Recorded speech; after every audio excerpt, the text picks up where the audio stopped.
आप देख रहे हैं the times Punjab Kesari TV. 21, 22, 23 मई को दिल्ली के अंदर ट्रकों की हड़ताल है, क्योंकि ये हड़ताल किस लिए की जा रही है। तमाम जो ट्रांसपोर्टर हैं, आप देख सकते हैं कि जितने भी ट्रक यूनियन दिल्ली में हैं उनके ये जो पदाधिकारी हैं ये यहाँ पर इकट्ठा हुए हैं और लगातार जिस तरीके से अलग अलग जिलों में जाकर ये बैठक कर रहे हैं। आज नोएडा में बैठक है, कल फरीदाबाद में बैठक थी और दिल्ली एनसीआर में लगातार ये बैठक कर रहे हैं कि 21, 22, 23 की जो हड़ताल है उसको किस तरीके से सक्सेसफुल बनाया जाए। हमारे साथ जो प्रधान है हरीश जी, उनसे बात करेंगे। हरीश जी, पहले मांग क्या है आप लोगों की, प्रोटेस्ट क्यों कर रहे हैं आप लोग?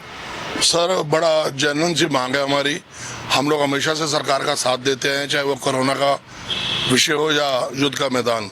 तो इतनी बड़ी सेगमेंट है, हम 90 लाख ट्रक्स का प्रतिनिधित्व करते हैं और देश की अर्थव्यवस्था और जीडीपी में भी हमारा रोल रहता है। तो आज हम अपने आप को, जब इतना हमने सहयोग किया, सरकार के साथ सहभागिता निभाई, पर आज हम अपने आप को ठगा हुआ महसूस कर रहे हैं। प्रदूषण के नाम पे दिल्ली को प्रदूषण रहित करना, एनसीआर को पोल्यूशन फ्री करना एक मुद्दा है। उसमें जो भी योगदान हमसे मांगा गया हमने सदैव दिया, जो भी हम पे नियम लगाए गए हमने हमेशा माने। इसके नाम पे हमसे एनजीटीडी एक सेस या ईसीसी के नाम से टैक्स वसूल रही है।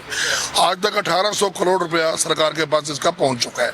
हमें दुख इस बात का है कि ना तो ये पैसा कहीं हमारे वेलफेयर के लिए लगा, ना हमारे ड्राइवरों की कोई सुविधा बनी, ना ही कोई पैरामीटर या मापदंड प्रदूषण को कम करने के सरकार ने लगाए तो कोई आंकड़ा हमारे सामने आज तक सीएक्यूएम ने या मोर्चे ने नहीं रखा। एक तो सबसे बड़ा दुख है कि आप भी समझ सकते हैं इस बात को कि उस ईसीसी को, उस टैक्स को बढ़ाने से क्या पोल्यूशन कम होगा। तो सरकार की मंशा कहीं पर पोल्यूशन कम करने की नजर नहीं आ रही, पैसा वसूलने की नजर आ रही है। और हमारा ट्रेड ऑलरेडी बड़ी मंदी से गुजर रहा है।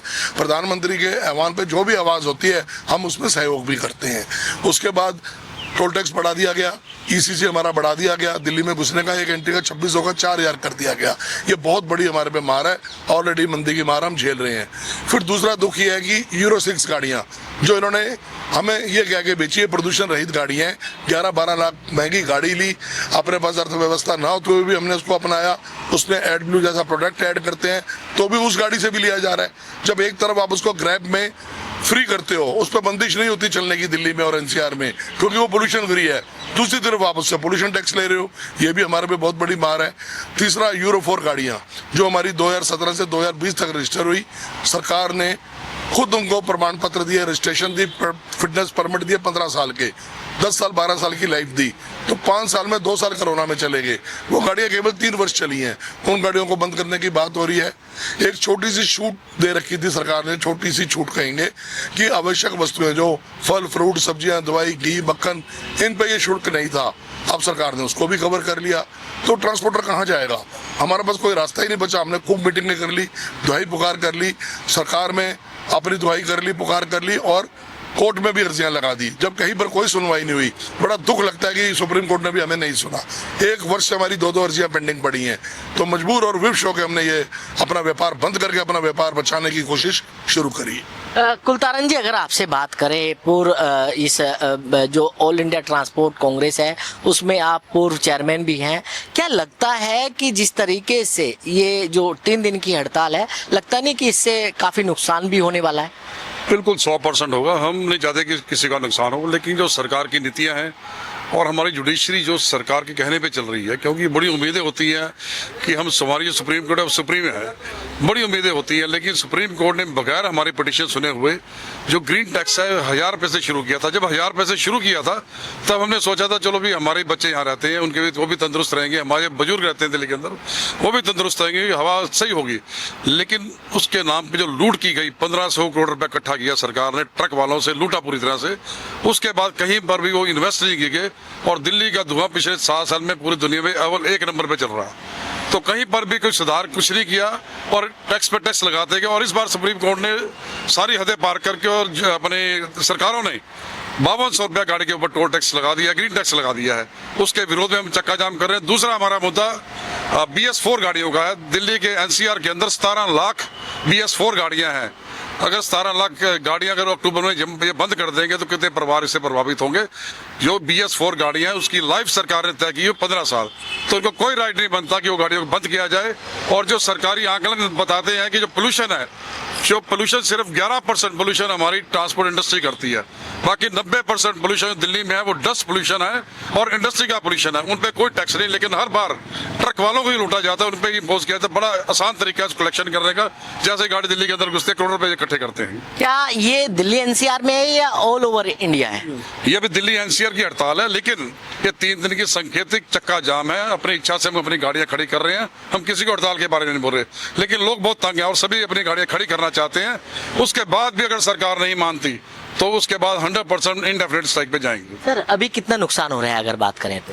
Sir daily 10,000 crore. नहीं, अगर आपकी बात करें, जिस तरीके से गाड़ी आप चलाते हैं, ट्रांसपोर्टर हैं, कितना नुकसान अगर आपकी बात करें तो पर्टिकुलर? ट्रांसपोर्टरों का तो वो लाखों के करोड़ों में नुकसान है डेली का, लेकिन सरकार की मन मर्जी के होते हुए ये सारी तकलीफ आ रही है। अगर ये सरकार वापस ले ले तो बहुत अच्छी बात है। सर सरकारों से कोई बातचीत आप लोगों की? हमारे 2 सेशन हुए हैं, एक मिनिस्ट्री ऑफ रोड ट्रांसपोर्ट में हाईवेज में, एक CAQM से। देखिए साफ कहेंगे स्पष्ट शब्दों में, CAQM के पास तो किसी बात का जवाब ही नहीं था। वो तो अपनी स्टडी बताने की बात कर रहे हैं। उसके बाद ये पैसा कहाँ यूज हुआ, जो हमारे से आज तक 1800 करोड़ रुपए लिया गया, उसका जो भी उन्होंने खर्चा किया, जिसके लिए उनके हाईकोर्ट के ऑर्डर थे, वो बताएं, पब्लिक करें।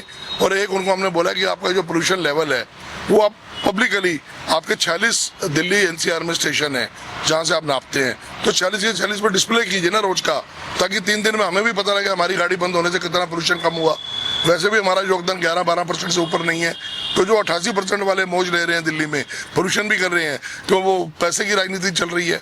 और हमारे को पकड़ना सड़क पे सबसे आसान है, हमारा व्यापारी सारा सड़क पे है, तो हमारे साथ ये बहुत बड़ी नाइंसाफी है। सर लगता नहीं कि अगर ट्रक बंद होंगे तो जो सामान है वो महंगा होगा? बिल्कुल होगा, क्योंकि सामान तो महंगा होगा ही। देखो डीजल बढ़ गया, पेट्रोल बढ़ गया, हर चीज़ बढ़ गई। ड्राइवरों के ऊपर कितना ज़बरदस्त कानून आ गया, वो भी हटाया। अब आगे गवर्नमेंट पता नहीं क्या चाहती है कि क्या कितनों का नुकसान करेगी। हम तो बहुत तंग आ चुके हैं। और देखो ट्रांसपोर्टर है जो हर तरीके से मार रहे हैं, गाड़ियों की तरफ से मार रहे हैं, प्रदूषण की तरफ से मार रहे हैं, हर तरह से ड्राइवरों को मारा जा रहा है और ट्रांसपोर्टर को मारा जा रहा है। तो बिल्कुल 3 दिन की हड़ताल जो है वो लगातार अब की जानी है और लगातार इन लोगों की मांग है कि सरकार जो इनकी मांग है उस पर सुनवाई करे। दिल्ली से कमल कुमार कंसल, नवोदय टाइम्स, पंजाब केसरी टीवी।